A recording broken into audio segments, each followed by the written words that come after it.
So, personally, I'd say for the most part, let's start it this way. I was born on December 5th, and because I was born on the 5th, I love meeting new people and I love stories. I like telling them, I like hearing them. It makes my life happy, it makes me feel happy. So, it doesn't matter. Like, I'll talk to a homeless person because everyone has a story. You have a story of why you became homeless, and I could learn from that. You get me? So, I'm humble enough to know that, like, I'm not better than anybody, but obviously, I don't let everyone into my life in a certain way. It's like a conversation, that's it. Some people get in, get to touch my ears and my nose and look into my eyes. You know, it's different. But for the most part, I'd say as a Caribbean girl, the people who have been the nicest to me since, like, I'd say as an adult, living in Canada has been Jamaican and Nigerian men or Ghanaian. Okay. So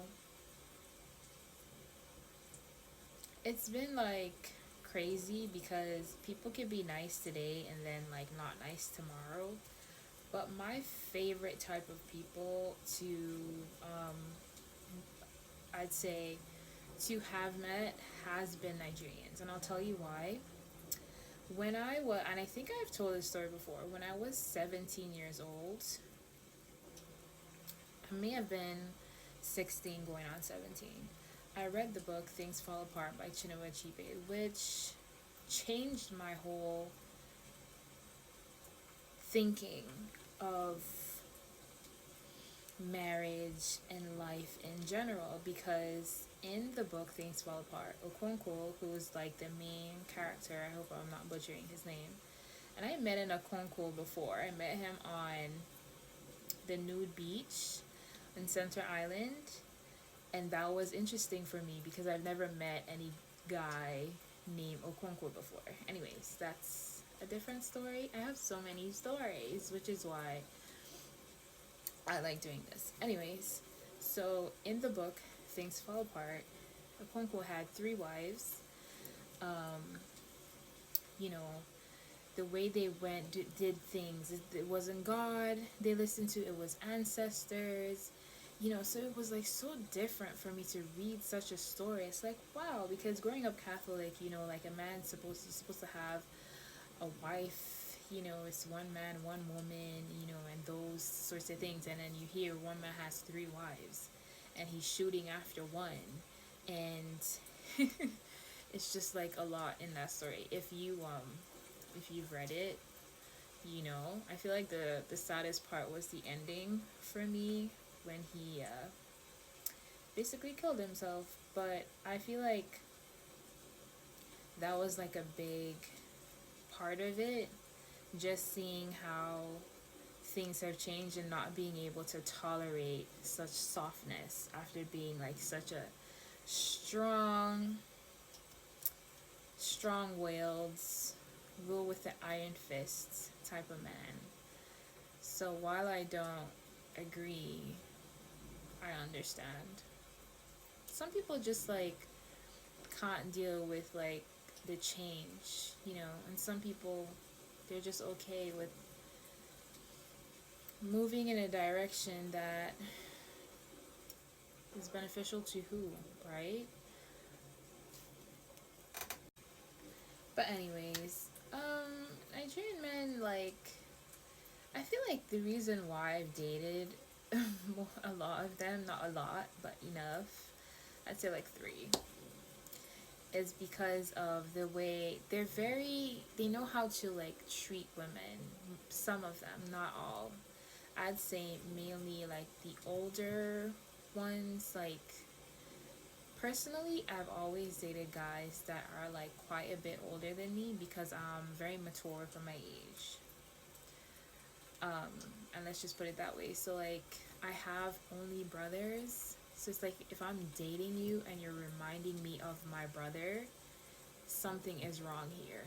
Okay, because I'm not trying to babysit anyone in that way. It's like it's either you're a man or you're not. I want to I like men. I want to date a man that knows how to suck titties, knows how to do things that are pleasing to me. Simply put, I'm a very straightforward person. Although like sometimes I try to sugarcoat shit, not here. When I'm dating guys, like it's you have to be a man, and you get. I don't even. I used to give one try. You get two for you to show me like what's really going on here, and before like I hop to something else, cause I don't play about that.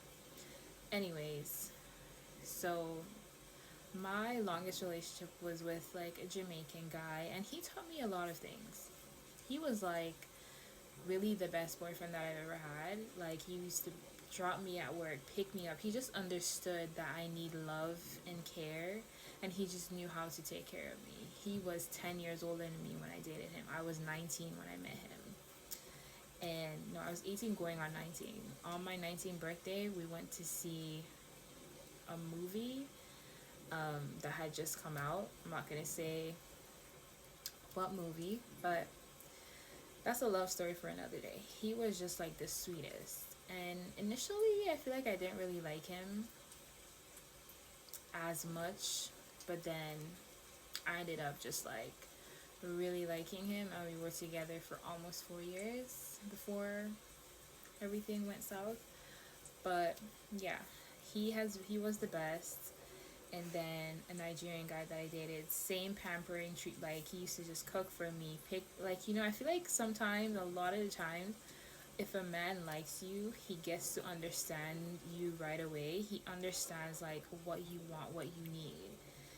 It's like I like to be taken. I like acts of service. So pick me up, drop me off, cook for me.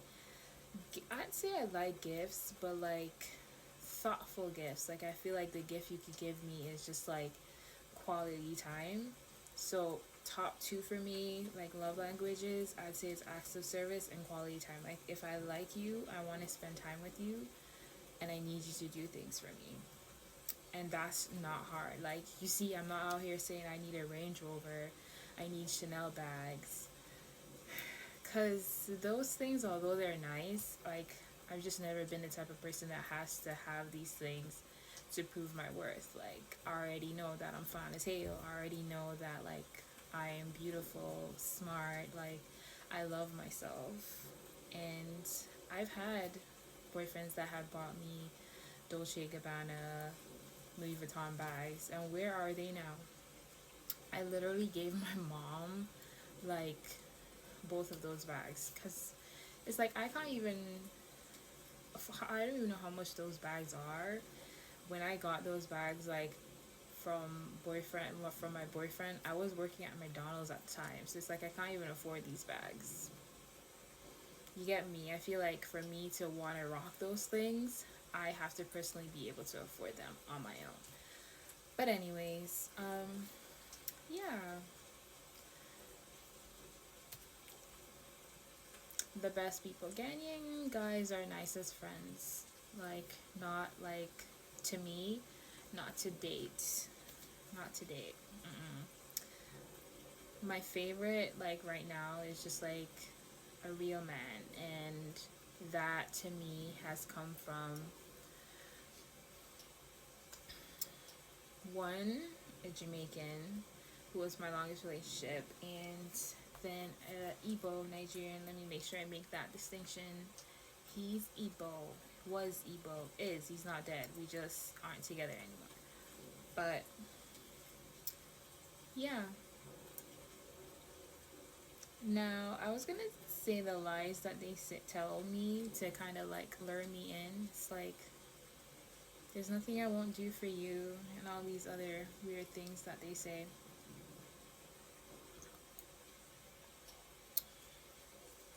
But yeah, and trust me, I've dated outside of my race other guys, but these have been the absolute best.